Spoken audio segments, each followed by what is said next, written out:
a presentation of the ERL ChampCar World Series on Sparkplug Motorsports.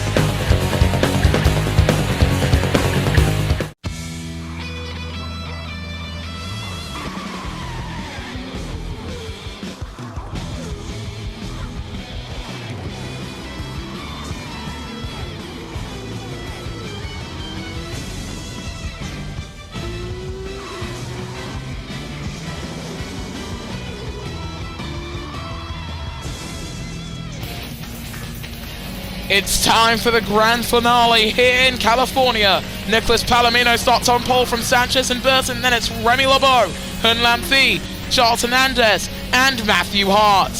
Francis Austin starts 8th from Jonathan Sims and Ray Shen. Then it's Sebastian Ocampo in 11th from Kui and Lam Thong. Guillermo Perez, 2nd in the standings, is down in 14th from Nubin Nunez Garcia and Vita Alves. Then it's Grace Hunter, Daniel Bogdasarov, Verse Theo, Jimmy Barnett, your boy, and Dominic Vanislau. The finale has arrived. The Champ Cars have arrived at California Superspeedway for race 14. Who will become champion today? We are underway, and it's a good start there from Nicholas Palomino. Not the greatest of starts for Sanchez, but here the start is not what makes your race. Over the course of these next 13 laps, a draft fest is about to take place, as here comes Ryan Burton. The British driver started 3rd. By the time they come through turn number 2, Burton leads in California. Hun Lam Thi in the 19 car on the back of the 2 race leaders, getting a very good draft. Then look at that, all of the electrical deploy gone already, but the 19 looking for a way to get up into the lead, and I don't think you can really do it. This track is really best for 2-wide racing, and it's Palomino who's currently on top, but not by much. The top 2 still dual file here in California, and Burton shuts the door firmly. Ryan Burton now leads as Hun Lam Thi moves up into 2nd position. He's going to be leaving Chip Ganassi at the end of the season. Will be moving down to the Ace Championship. But here they come through turn number 1 again. It's like an oval here in California. They just stuck in a bit of a chicane through this final turns. And look at this from Hun Lam. Attack mode online, and they can only use it on this back stretch. The entire field, bar 1 with it. And now Hun Lam Thi to the lead and Charles Hernandez on the back. I think the only men that are going to have any experience with this type of track are those who are here in the ERL Formula E Series from season 22 and onwards. So that's a very select field of drivers, and for Remy LeBeau, that's going to help him quite a bit. Dav Sanchez drops down to 6th position. As it stands, he is still champion, because realistically at this stage, the only way he loses the championship is if Remy LeBeau can win this race and Sanchez finishes, well, outside of the top 10, if he just doesn't score at all. And look at this from Hernandez, as the entire field now was separated by 5 seconds. Hernandez moves up into the lead. Vita Alves, the smart decision to start this race on the hards, because we're already seeing these soft tires beginning to drop off quite a bit. But around here, it's not really too noticeable to notice the lack of pace from the soft tires. This race, the fastest on the calendar, predicted to be at the very least, as Matthew Hart gets a 5-second time penalty for causing a collision. Considering the field is separated by less than 5 seconds, that's currently going to drop him down to last place. Hun Lam Thi still leads this race, whereas Dav Sanchez down in 8th position, where he finished last time out in Portland. Into the pits for Ryan Burton, and another cavalcade of drivers coming in with him, or with them rather. Another set of softs going on for the 22. I think hards might be the optimal race tyre, even if Vita Alves is at the very back of the pack with the worst pace compared to the entire field, it seems. Vanislau beginning to struggle with his tyres, and Hun Lam Thi off the track there. The track limits warning. Here comes the 19 into the lead for the Vietnamese driver. in front of Nicholas Palomino, and look at that from Francis Austin, tries to get past him too. Sanchez currently leads all of his title rivals. We go on board with the man in the 72 car right now, on the precipice of his first ERL Series Championship. Would break the record for most seasons waited before first championship in any ERL category for an ERL Series driver. And he would be classified for the record because it has taken him since Season 3 in Formula E to Season 5 in ChampCar, which is at the same time as Season 26 in Formula E. Still counts as an ERL championship. That would break Revo's record of 15 and upgrade it to, get this, 23 seasons of being at the top level of the ERL and just not managing to take the cup. Guillermo Perez with a track limits warning. And I do believe that's 23 consecutive. There goes Austin to the lead. Revo's record was longest wait until Catfish broke it from Season 1 through Season 22. But I do believe that Revo's record is also for consecutive races. And I think Sanchez also qualifies for that one. In comes the race leader, Nicholas Palomino.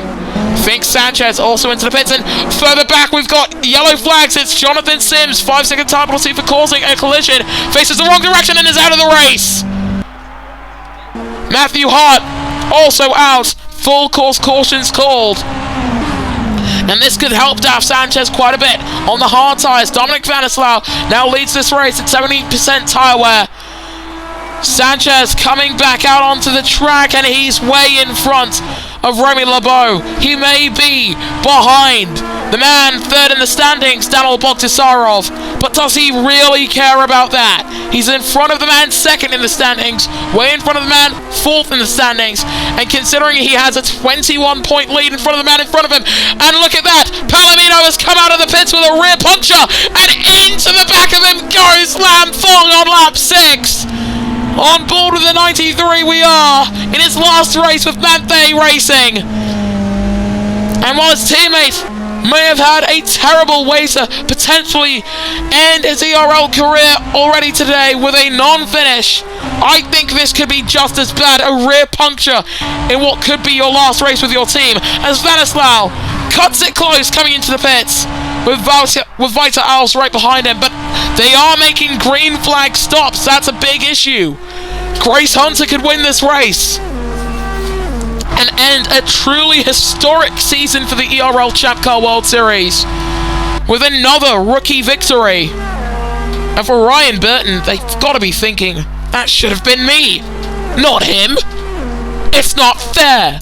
And I get it. Burton has been so unbelievably good all season long. It's just that consistency has been lost throughout most of this ChampCar World Series season, and Palomino at the very back of the pack.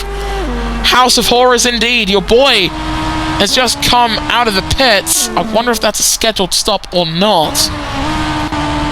Looking back with the 52 car as Hunter has finally completed that hunt. Grace Hunter now leads here in California, and that was very close to calamity. Palomino was trying to get back onto the racing line there. Almost collected by, I think it was Perez, who's going too wide with Sanchez, and Sanchez drops down to 6th. But at this rate, Sanchez is still going to be champion, because remember, with the 21-point lead he holds over Bogdasarov in the 21 and the 20-point lead, that he holds over this man Guillermo Perez. As it stands, all that he has to do is leave here having finished no worse than 8th, I believe, because that's 4 points to be scored with 8th. So if Bogdasarov wins and Sanchez is 8th, well, Bogdasarov is the champion. And look at this from everyone, just moving through the field because of the fact that we effectively have pack racing here. It does get broken up by pit stops. That's something that Formula E has decided not to have when they head over to Indianapolis. That makes that race a lot more special. And on lap 9 of 13, you can already tell with 4 to go, this is the quickest race in ERL history. 4 laps on the softs just doesn't seem to work for a lot of drivers, but we have seen that 6 laps on the softs is the maximum. Side by side between Hunter and Hernandez, who's going to come out on top, both of them fighting for their first wins on the season, and Hernandez currently in front with the attack mode. And that's going to help him in front of Grace Hunter and Aaron McLaren SP. A torrid season in Season 5. They've been here since Season 1. They know how it's done. Have they won a championship? Yes, with Linus Eriksson. Not Lion anything, sorry. I'm struggling. It's very late at night. And in comes Hunter for the second stop of this race. Austin's in. I think Boltasarov might be coming in. Maybe no. It's Perez into the pits, though, with 3 to go. This is going to be very interesting to watch. A lot of the IndyCar champions made a habit out of not winning the final race or the race where they'd win the championship. Look at this from Remy LeBeau. A title contender heading into this race, but just not able to really fight for the championship winning positions, it seems. Side by side with Shen. Probably going to be in front. That's Ocampo that's just come out of the pits, and that helps Remy to move up into 12th.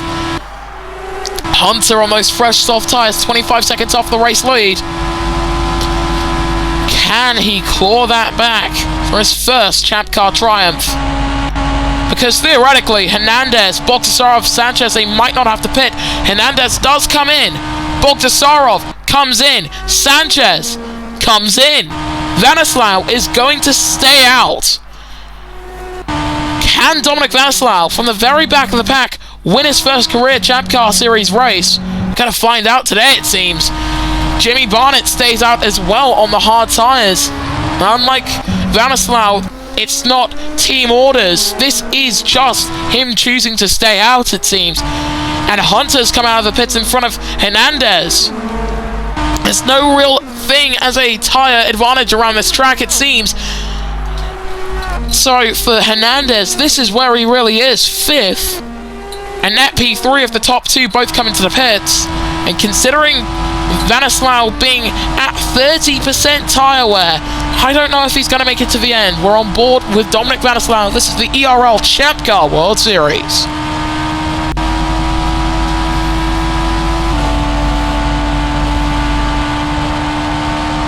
I had to attend to something real quick.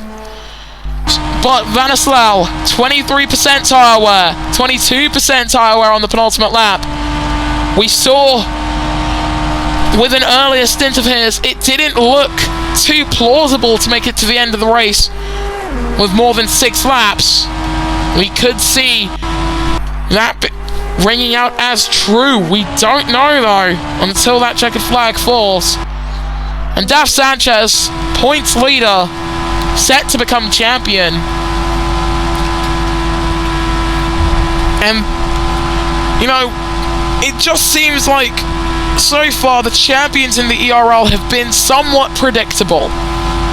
Casper LeBeau dominating consistency in Ace Championship, and ever since that win in London, just unbelievable stuff from him to come home and win that championship. And Sanchez, he's only got 2 wins on the season, but he only needs 2 wins on the season, if you understand what I'm saying. But we are on to the final lap. Barnett's at 14%, and Vanislav's at 2! Dominic Vanislav, the race leader, he leads by 10 seconds. Clears Nicholas Palomino, puts him a lap down. But this, look at that, rear tyre is gone! Dominic Vanislav, your race leader, has a full car puncture on the last lap of the race. I don't believe it. Is Palomino going to be allowed to go past? The chasing pack is right behind them. The 52 leads, and Austin with a time penalty for causing a collision. And look at that! 3 wide! I don't believe it! Perez, oh my goodness, Guillermo! Perez is out of the race! Jimmy Barnett!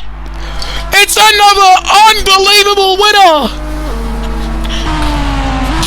James Barnett is going to come to the line and win as Guillermo Perez has wrecked out Venislav with a full car puncture, has done one too many laps around this track, and look at that! Barnett's got a puncture! He doesn't want this full course caution to end. He needs it to continue. Otherwise, we're green again. Wins the final race of the season. Wow. But the main story, as Spider Owls has his own wreck behind. Daf Sanchez is your Season 5 ChampCar World Series champion. Palomino, look at that front wing. You could say the same thing for Venislav, who has that terrible full car puncture. I don't believe this, man.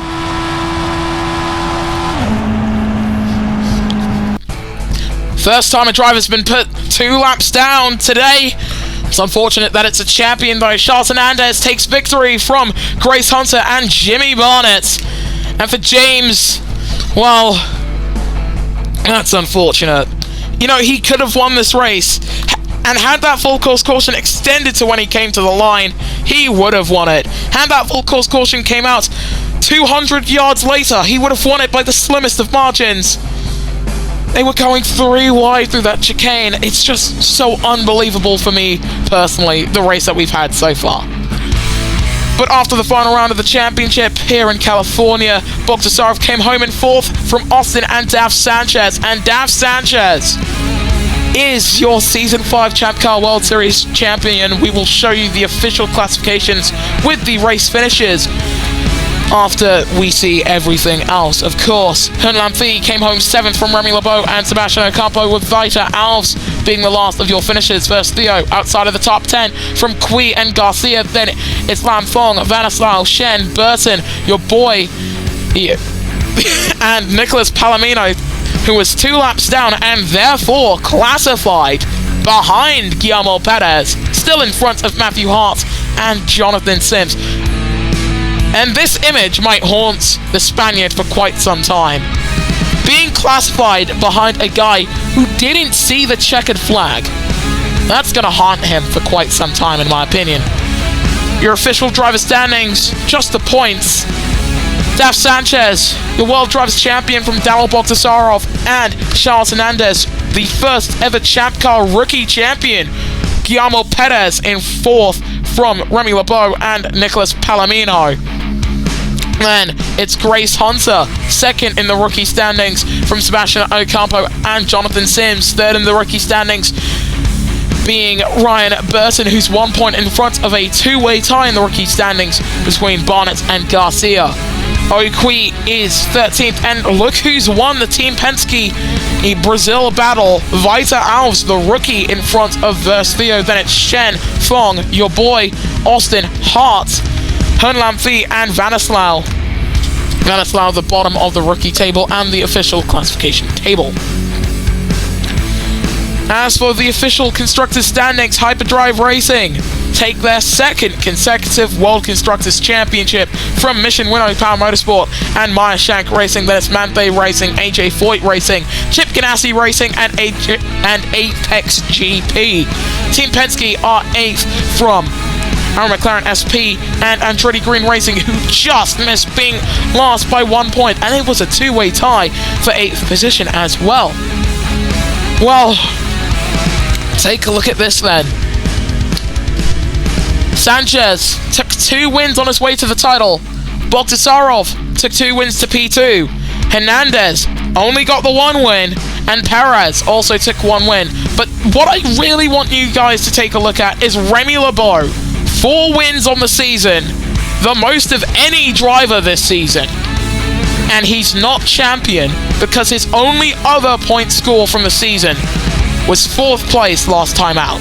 It kept him in the title hunt. He just didn't do anything else. And as well as this, if you want to take a look at something else that I find interesting, Daniel Bogdasarov has 1 DNF on the season. And he loses the championship by roughly a race win, despite Sanchez having 3 other DNFs. And it's imperative that you also have to take a look at the points scored. because Bogdasarov doesn't score in 5 races.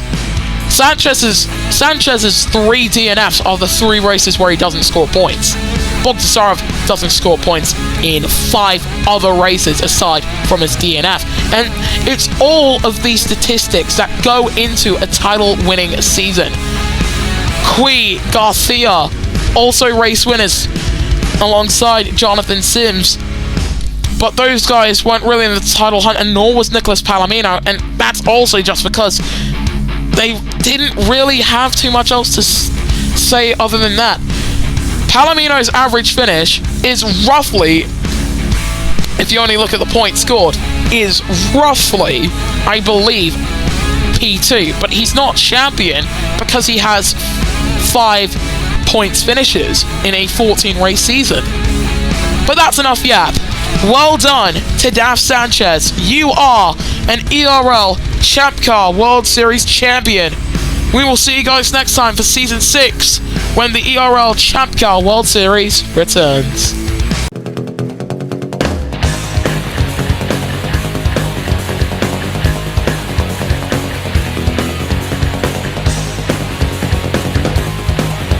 Sparkplug Motorsports thanks you for watching this presentation of the Electric Racing League.